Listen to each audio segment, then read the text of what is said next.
Chères auditrices, chers auditeurs, bonsoir. Je suis accompagné de Gauthier. Bonjour Franck. Bonjour Gauthier.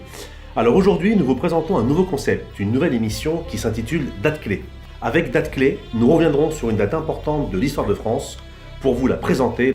Alors aujourd'hui, comme ça cassé, nous sommes le 2 décembre 2017. Et quand on vous dit 2 décembre, la très grande majorité des amateurs et des passionnés d'histoire pense automatiquement au 2 décembre 1804, qui vit le couronnement de Napoléon par le pape Pie VII. Cette scène fut immortalisée par le peintre David, peintre officiel du régime napoléonien. Pour information, ce magnifique tableau que nous pouvons encore admirer aujourd'hui au palais du Louvre.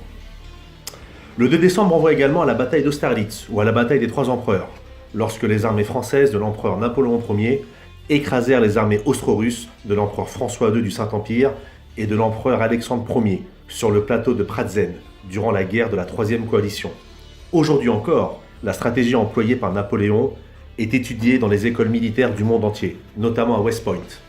En revanche, quand on dit 2 décembre, personne, ou presque, ne pense au 2 décembre 1851. Plus exactement, au coup d'État du 2 décembre 1851, quand Louis-Napoléon Bonaparte, président de la République française depuis 3 ans, décide de conserver le pouvoir à quelques mois de la fin de son mandat, alors que la constitution de la Deuxième République lui interdisait de se représenter.